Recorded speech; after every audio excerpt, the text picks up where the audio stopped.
बारान रहमत, आज न्यूज़ की सहरी ट्रांसमिशन इस वक्त जारी है और बहुत सारी चीज़ें हमें सीखने को भी मिल रही हैं और बहुत सारी चीज़ें समझने को भी मिल रही हैं। रऊफ भाई, आपकी बैतुल इसके बारे में हमें कुछ बताइएगा। और ये जो आपकी सीरतुल बशर किताब थी, ये सऊदी गवर्नमेंट ऑब्जेक्शन है जहाँ तक मुझे देखिए, इसमें सऊदी गवर्नमेंट ने इस पे नो ऑब्जेक्शन दिया है और ये वहाँ पर पब्लिश भी हो सकती है और वहाँ पे सऊदी अरबिया में यूएई गवर्नमेंट ने भी इस पे नो ऑब्जेक्शन दिया है। इसकी जो पिक्चर्स हैं वो थोड़ा सा बताइए। इसके अंदर 65 तस्वीर हैं, पढ़ना आता है तो समझ जाएगा। और ये जो तारीख़ बैतुल्लाह, ये कई बरस पहले मैंने लिखी थी। ये भी अपने मौजू के एतबार से ये पहली किताब है, अरबी उर्दू इंग्लिश तीनों ज़बानों में। सीरत खैर बशर अरबी उर्दू इंग्लिश तीनों में है और चाइनीज़ में और फ़ारसी में इसका तर्जुमा भी हो रहा है माशाल्लाह। तो ये जो है तारीख़ बैतुल्लाह, ये फिर मैंने दुनिया के तमाम सरबराहान को भेजी थी। फिर उन वाइट हाउस से प्रेसिडेंट ओबामा ने, बाराक ओबामा ने अपने दस्तखत करके भेजा था। तो मुझे ये सुकून मिला कि मैंने तो इसको भेज दी। अब ये मुसलमान हो या ना हो, आखिरत में तो ये भी होगा, मैं भी होऊंगा। मैं तो बोल दूंगा कि भाई हमारे मौलाना हजरात को तो मौका नहीं मिलता इनको तबलीग करने का। मैंने तो इसको किताब भी भेजी थी। अब अगर ये नहीं हुआ तो ये जाने और अल्लाह ताला आप ही जाने। खैर बहरहाल, ये तो मैंने ये बात की। तो ये भी अरबी उर्दू इंग्लिश तीनों ज़बानों में, और इसको भी सऊदी गवर्नमेंट ने और यूएई गवर्नमेंट ने और दीगर ममालिक ने इसको पे नो ऑब्जेक्शन दिया था।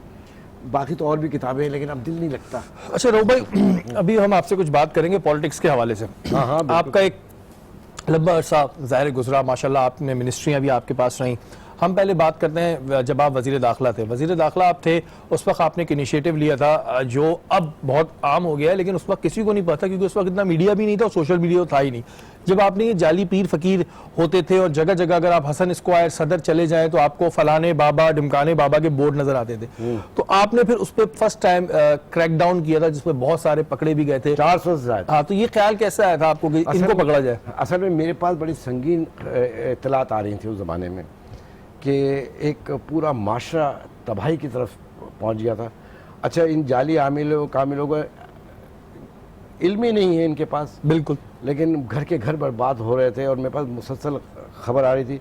अब मैं जब भी बुला के इस पर मीटिंग्स लूँ कि इनके ख़िलाफ़ कार्रवाई करें तो पुलिस वाले भी डरते थे, क्योंकि वो कहते थे कि अगर पता चला ओछा हाथ पड़ गया तो वो हमारे खिलाफ चिल्ला न काट दें। बिल्कुल, ये तो ट्रांसफर पोस्टिंग्स के लिए इन्हीं के पास जाते थे ना कि और ईमान की कमजोरी है। नहीं, ईमान तो अपनी जगह, अपनी ट्रांसफर पोस्टिंग के लिए तो ये बाबाओं के पास जाते थे। अच्छा। महबूब आपके कदमों में। बिल्कुल बिल्कुल। और मुझे अफसोस ये होता था कि हमारे माशरे में माएँ अपनी जवान बच्चियों को ऐसे फिटकारू किस्म के बाबा पीर फकीर के पास लेके जाते थे।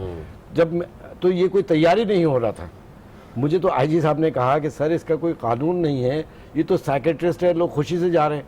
मैंने कहा खुशी से नहीं जा रहे, ये तबाही हो रही है। तो ये सब डरते थे। फिर मैंने तंग आके जब इसके ऊपर कार्रवाई की तो तकरीबन 400 से ज़्यादा जाली आमिल कामिल और आज भी हैं। तो इस सब कॉन्टिनेंट में तो लोग इनसे वैसे ही, लेकिन अब वो उस तरह बैनरिंग नहीं हो रही, उस तरह दुकानें खोल के नहीं बैठे हुए। अब उनके अंदर एक खौफ आ गया है।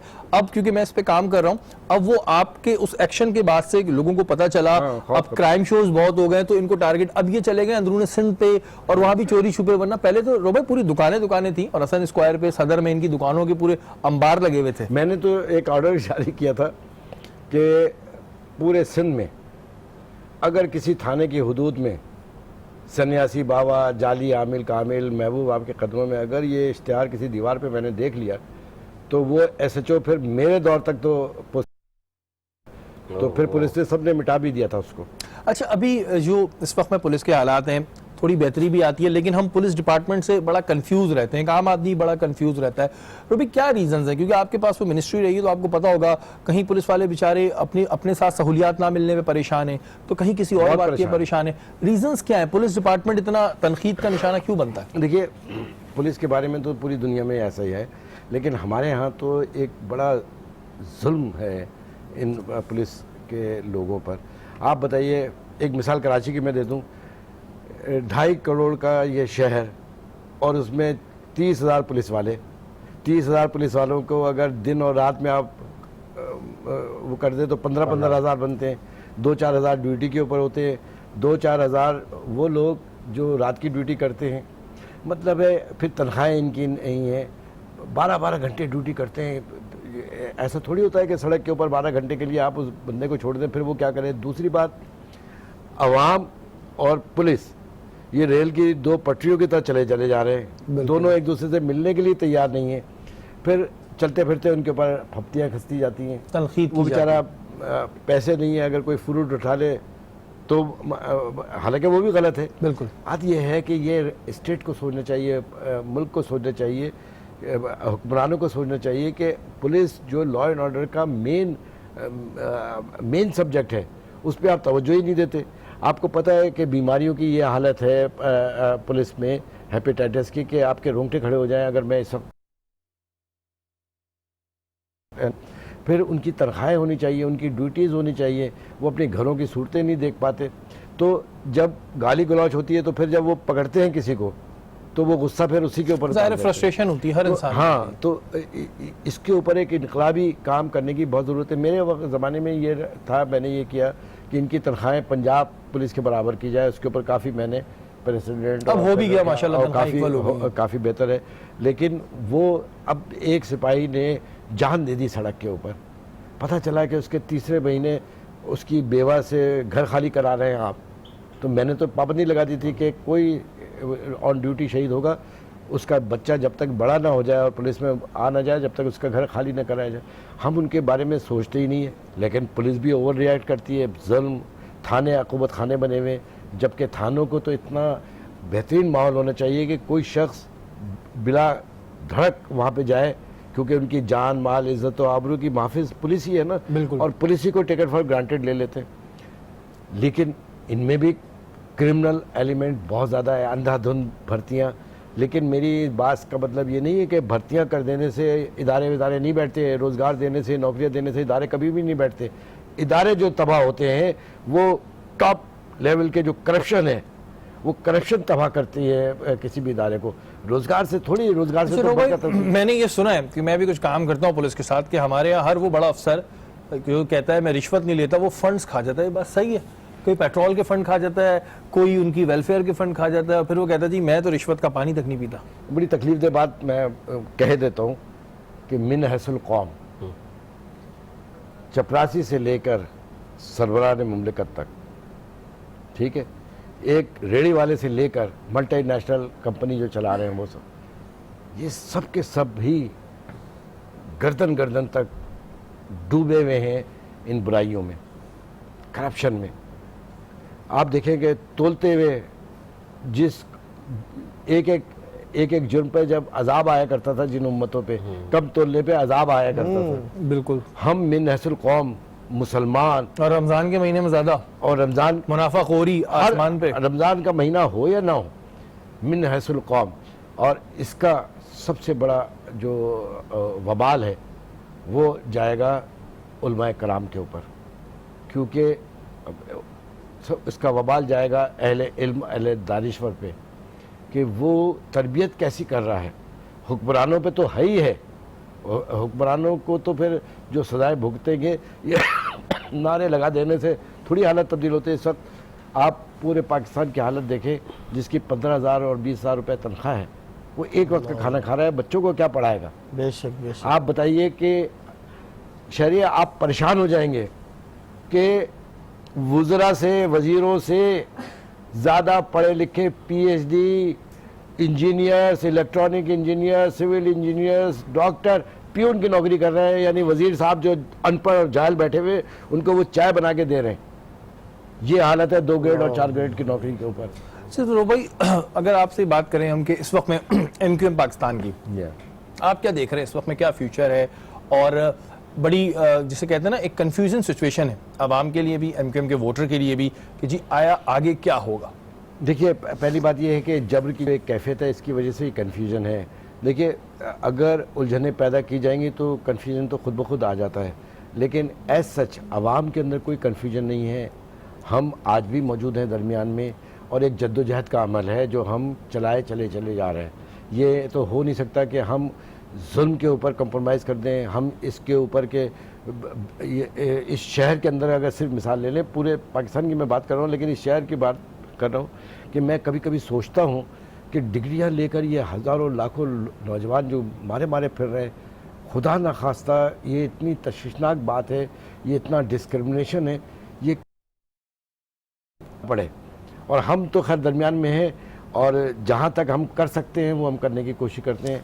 अच्छा रो भाई, हर इंसान से गलतियां होती हैं, मैं हूं, आप हैं, आप मानते हैं कि MQM से गलतियां हुई थी और क्या हुई थी? 100% गलतियाँ नहीं होती तो हम बहुत आगे जा चुके होते। देखिए पाकिस्तान में थर्ड ऑप्शन जो था ना, वो MQM की थी। बिल्कुल ट्रू। इन दो जमातों के अलावा सिर्फ MQM थी जो मिडिल क्लास की जमात थी और पढ़े लिखे लोगों की जमात। आज भी हम क्लेम जब ये करते हैं, हम क्लेम नहीं करते, हक़ाइक़ है कि पाकिस्तान के सबसे ज़्यादा पढ़े लिखे लोगों की लीडरशिप और रहनुमाई हम करते हैं। और पंजाब में, KPK में, बलूचिस्तान में आज भी मिडिल क्लास के लोग बहुत तहसीन की नज़रों से देखते हैं। हम कहीं चले जाते हैं ना तो हमें बड़ी इज़्ज़त और एहतराम से देखा जाता है। ये जद्दोजहद का अमल है और ये स्टेटस को ये कैसे तोड़ सकते हैं आप मुझे बताइए कि किसान की नुमाइंदगी वडेरा कर रहा है, मजदूर की नुमाइंदगी सरमायादार कर रहा है, फिर निज़ाम अदल हमारा है। मुझे चीफ जस्टिस पाकिस्तान सईद खोसा साहब के एक बयान ने इतना दिल खुश किया और मैं बड़ा उनके लिए दुआएं की जब उन्होंने ये ऐलान किया आते ही कि झूठी गवाही पर सज़ा होगी बिल्कुल और जेल भेजा जाएगा। यकीन जाने कि 80% मुकदमात झूठी गवाही के ऊपर चले और नाउज़ुबिल्लाह कुरान पर हाथ रख के झूठ कुरान पे और अजाब के ऊपर। और सबको मालूम होता है अगर तो 10-15 लोग अल्लाह करे हाई कोर्ट से, सुप्रीम कोर्ट से और लोअर कोर्ट से झूठी गवाही साबित होते ही घर जाने के बजाय वो जेल चले जाएंगे ना, तो आपका ये बोझ भी ख़त्म हो जाएगा और अदल नाफिज हो जाएगा। देखिए इंसाफ अगर नहीं होगा ना, दुनिया की तारीख उठा के देखिए, मैं देखता हूँ कि बड़ी बड़ी तहजीबें और सल्तनत नीचे से उठी हैं और बुलंदी पे, उरूज पे पहुँची हैं, और जब वो ऊपर पहुँच के नीचे गिरी हैं तो अपनी बुनियाद पर। तो उसकी वजह क्या थी कि नीचे से जब चली हैं तो अदल की बुनियाद पर, और जब ऊपर पहुँचने के बाद उन्होंने अदल को छोड़ा तो नीचे आके धड़ाम से गिर गए। अच्छा भाई, इस वक्त में जो आवाम है वो बेचारी बड़ी परेशान है। एक ऑप्शन था कि जी PTI को शायद ट्राई किया जाए, ट्राई भी किया, गवर्नमेंट भी उनकी आई, लेकिन वो ये कि महंगाई बढ़ रही है। ये कहते हैं कि जी पिछली गवर्नमेंट्स ने बहुत तबाह कर दिया था, इस वजह से ये हाल है। लेकिन एक आम आदमी जो रोज़ खाने और रोज़ कमाने वाला है उसको इन बातों की समझ नहीं है, उसको तो आज रोटी चाहिए। किस तरह रोबाई सोल्यूशन दिया जाएगा, ये किस तरह हम इसको बेहतर कर सकते हैं? मैं भूखा हूँ 3 वक्त का, मैं आपको कहूँ 6 महीने बाद खा लीजिएगा। सुने, और मेरे बच्चे भूखे हैं, उनके पास दूध नहीं है, हाँ? और आप मुझे ये बताएं कि ये अमेरिका बनने वाला है, मैं से यकीन करूँगा यार। मेरी ये कहूँ बिल्कुल ट्रू, ठीक। दूसरी बात यह है कि मैंने चाहिए किसी जगह कहा था कि देखिए हुक्मरानों के अंदर 2 चीज़ें बड़ी इंपॉर्टेंट होती हैं। क़ुव्वत बर्दाश्त हो, इतनी क़ुव्वत बर्दाश्त हो कि जो तमाम लिमिट को क्रॉस करे। गुस्से और गर्मी और लड़ाई, आप मईशत की बात कर रहे हैं, आपका माशरा तबाह हो जाएगा। दूसरी बात यह है कि हुक्मरान कराना चाहिए, उनको ये मालूम होना चाहिए कि अपनी बंद कर दें और 20 आदमियों को आप छोड़ दें। हमने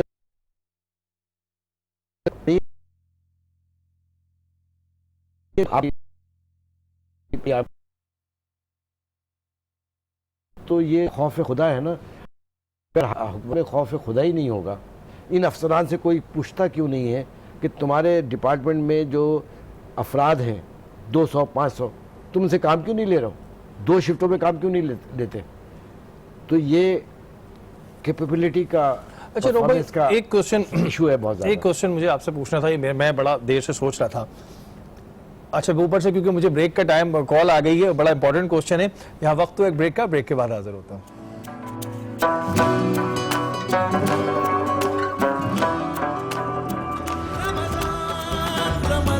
मज़ा होता है, तो उसकी बुनियाद ये होती है कि उसकी नीयत और उसका खुलूस कितना शामिल है।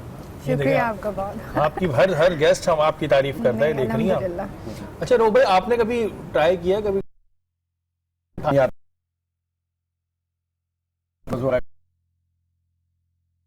खानों का कभी शौक भी नहीं, जो मिल जाता बड़े खुशी से खाता हूँ। जी यही भाई, है।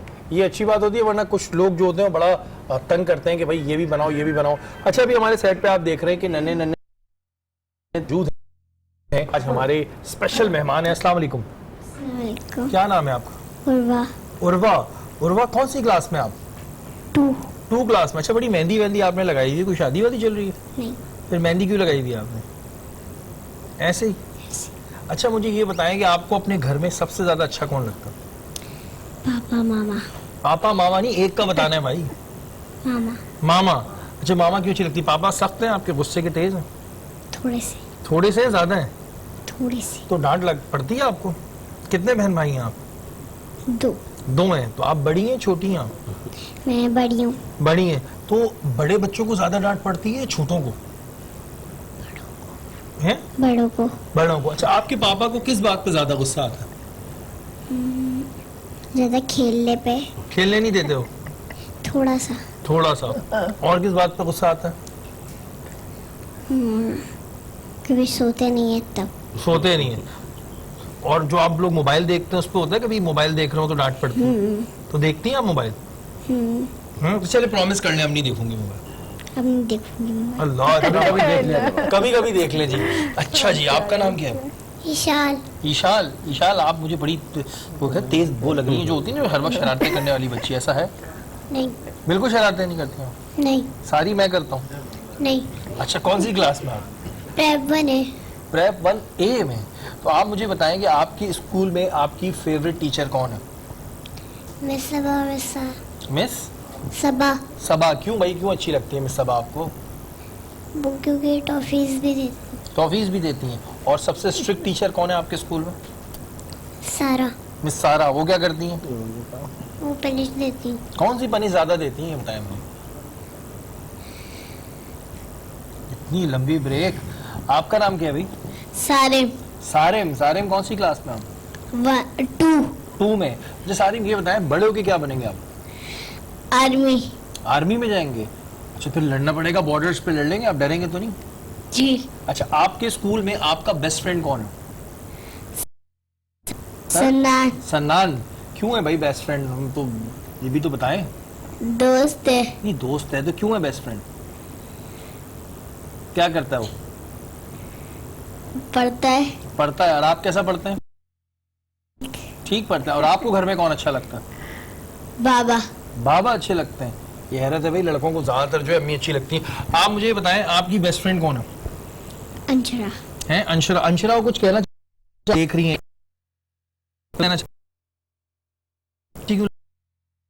क्योंकि वो मेरे साथ बहुत खेलती। अच्छी नहीं लगती? छोटी बहन अच्छी लगती है। उसमें क्या अच्छाइयाँ क्या क्या है? क्या क्वालिटीज है? वो मेरे साथ खेलती है। ठीक है। मुझे मेरे साथ पढ़ती है। अच्छा, ये बताएं ये कौन है आपकी? ये मेरी बेस्ट फ्रेंड है।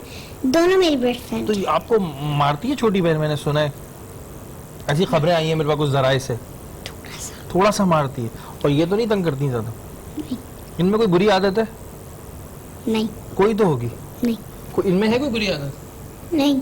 बड़े पक्के बच्चे हैं जी, बिल्कुल ट्रेनिंग से आए। बहरहाल आप लोगों के लिए बहुत सारी दुआएं और कुछ गिफ्ट हैं जो आपके साथ जाएंगे इंशाअल्लाह। अच्छा रोब भाई, माशाल्लाह मैंने क्योंकि आपको काफ़ी टाइम से देख रहा हूँ, आपको बच्चों से बड़ा लगाव है। अल्लाह ताला ने माशाल्लाह भी आपको औलाद भी दी है, क्या हुआ है, तो बच्चों से लगाव क्योंकि अमूमन कम लोगों को होता है, तो आपको इतना क्यों था बच्चों से लगाव?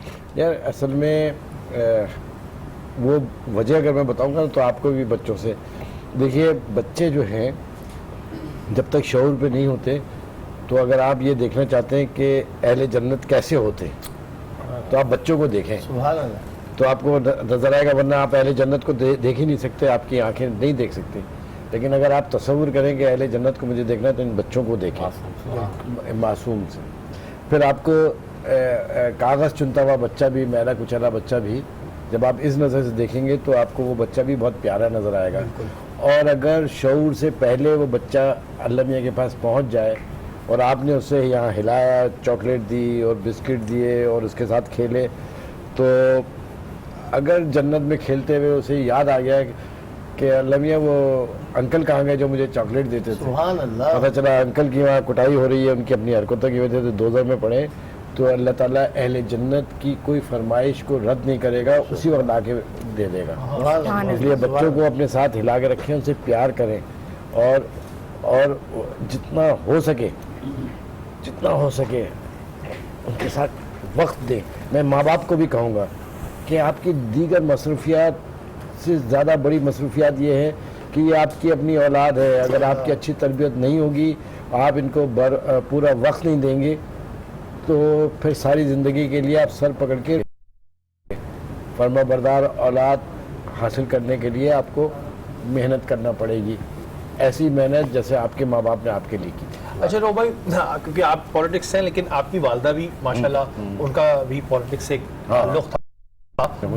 बचपन कैसा, आप मुझे थोड़ा सा बताएं, जानना चाहते काफ़ी भी थी और काफ़ी चीज़ें भी तो थी, लेकिन काफ़ी फोकस मेरे पे था। अच्छा। हाँ, जब भी वो जलसों में जाती थी या मुजाहरों में, क्योंकि हमारे तो ख़ानदान के अंदर अपोजिशन ही रही, नेशनल पार्टी, हमजान जो थे सीनियर नायब सदर थे, तो हमारा तो पूरा ख़ानदान हमेशा से अपोजिशन ही में रहा, तो हम तो इक़्तिदार में भी थे।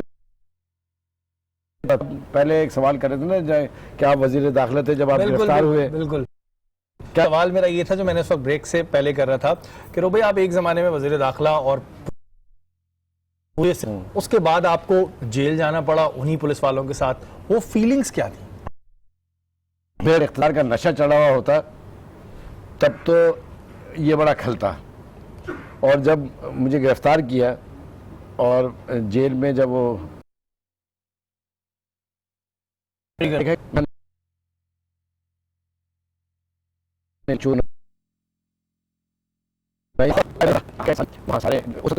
था, फिर तो और फिर मुझे हज़रत मौलाना मोहम्मद अली जौहर की बैरिक में रखा गया। जब तक तो मेरी की हुई थी, बिल्कुल। उन्होंने बताया कि आपको हज़रत मौलाना मोहम्मद अली जौहर की बैरिक में रखा जाएगा। तो जब मैं वहाँ बैरिक में पहुँचा तो मेरे लिए तो यही सरशारी बहुत थी कि मौलाना मोहम्मद अली जौहर इस बैरिक में थे। अच्छा रो भाई, जैसे आपने बताया कि आपकी वालदा आपको जल्द, अभी माशाल्लाह आपके यहाँ भी बेटा हुआ है, तो हर कोई प्लानिंग करता है, आपने कुछ प्लानिंग की हुई है? अब जी आया, इसको मैंने पॉलिटिक्स में लाना है, गोया अभी वो बहुत फील्ड में लाना है, कोई प्लानिंग है? देखिए, कोई भी माँ बाप सारी ज़िंदगी किसी को अपनी औलाद को ऑर्गेनाइज नहीं कर सकते, मैनेज नहीं कर सकते। बात ये कि बच्चे उसी तरफ तवज्जो देनी चाहिए माँ बाप की, वो उम्मत की खिदमत करे, वो आके पाकिस्तान की खिदमत कर सके, जो मेरा सारी